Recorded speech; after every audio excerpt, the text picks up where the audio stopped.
So today I want to be discussing a couple of things: the octagon, the umbrella symbolism. So sometimes when you see this umbrella symbolism, or something with an 8 shape, 8 sides, or anything that has to do with an octagon, sometimes they'll even show you like an octopus. This is all alluding to a form of time travel.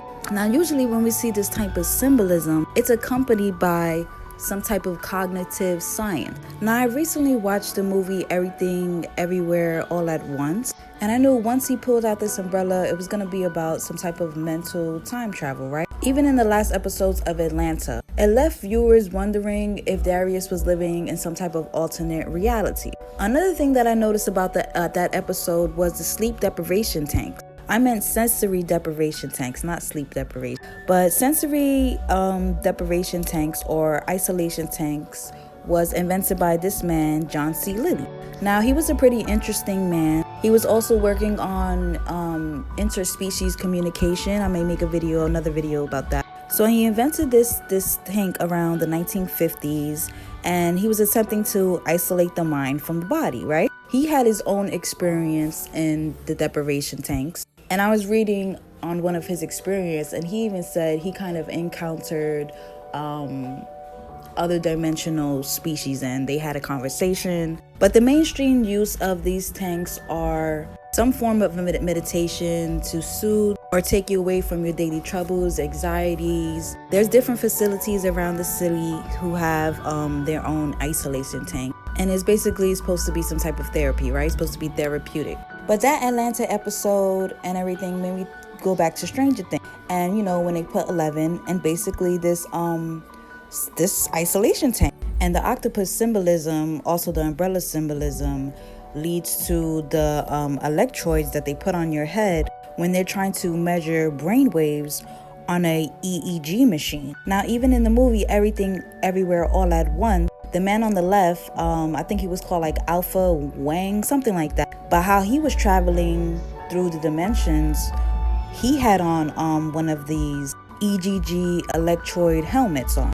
So what an EEG machine does is basically measure the wave. Now you have the gamma, alpha, theta, delta, beta wave, and each wave has a different cognitive process. So a gamma wave, for example, it's for higher processing cognitive tasks like creativity, memory, learning information. Now what beta waves are responsible for is cognitive thoughts, logical thinking, focus, and on a higher scale can induce arousal. Now the alpha wave, which was what this character represented, bridges the gap between the conscious and the subconscious mind. So the alpha frequency is a range between the beta and the theta frequency, and it promotes feelings of relaxation. His character basically plays out the characteristics of an alpha wave if it was to be anthropomorphized. Now the theta wave frequency is involved with daydreaming and sleep. It's also responsible for us experiencing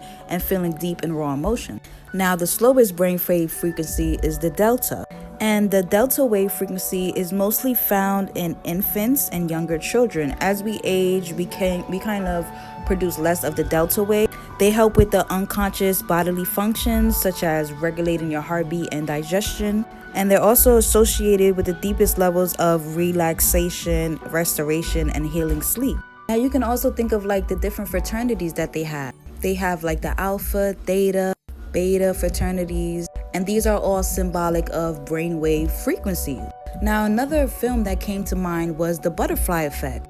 And this used to be like, I really used to like this movie growing up as a kid, and I didn't know why, but now like it's coming together why I really like this movie, because this is another umbrella kind of movie. So Ashton Kutcher's character was basically able to time travel when he was going through like this epileptic, or when he was having these seizures, due to epilepsy, if I'm not mistaken.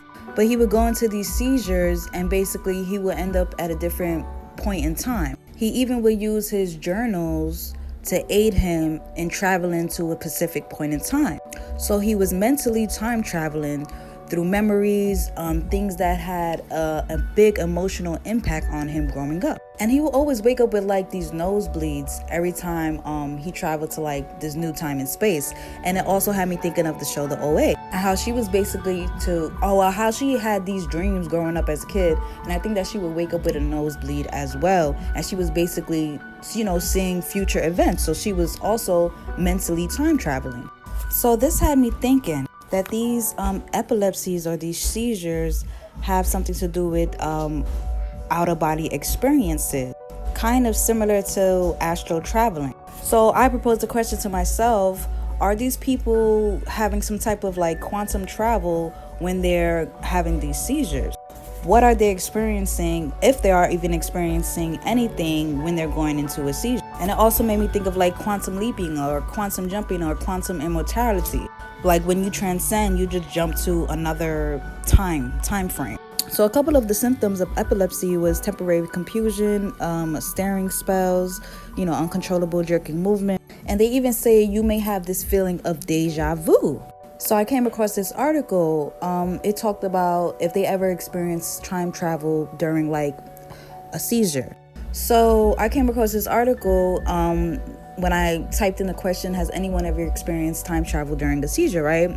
And this person answered yes. They wrote this little statement: I visited my grandfather who died in 1969, eating my mother's miserable cooking, tried once again to speak French, visited strange, beautiful places, and tumbled down a deep, dark black hole. Now, whether or not, I don't know if they was joking or not, but I do think there's some type of truth to this. This person left an interesting comment. They said, isn't that just a manifestation of the hippocampus, our memory filler? Now, the hippocampus region of our brain is like this little seahorse looking part that's responsible for like memory, learning. So it says thought to be the center of emotion, memory, and the automatic nerve system. So just like how when they measure brain waves in the ECG machine and how it tells you what type of level of frequency that the person is at, like where are they at inside their brain? Because we are experiencing the world through our senses. So like the sensory deprivation and like the epilepsy and sleep and everything, is this like a travel to the hippocampus space in our mind? And this is where we're able to have these deja vu kind of moments, or mental time travel, which I didn't know was a term. I thought like I made that up just now, but it actually is a term. And I came across this neuroscience article talking about mental time travel. Their description is basically what I'm trying to say. It says mental time travel is the recollection of memories so rich in detail regarding the time, place of an original experiences that's much like traveling through time, just like what Ashton Kutcher was doing in The Butterfly Effect. And from my understanding, cognitive science and spirituality has ties. Like they're explaining similar processes in different ways. So every time you see this umbrella-less symbolism, I guarantee you it's going to be either the character is going to be reliving a memory, traveling time. It's just going to be something like that. It's always going to go back to this mental time travel, right? And if I'm wrong, I'll cash app you $1.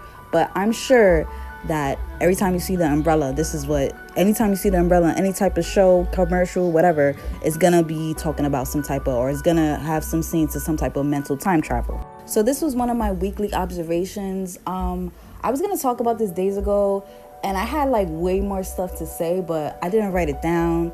I kind of forgot, and I kind of like just, it's like, okay, let me just talk about this now, whatever. I will be investigating more into this topic and maybe make another video, putting things together a little bit more, coherently. And if you guys have been noticing the same thing or whatever, leave some comments, and I'll see you guys in the next video.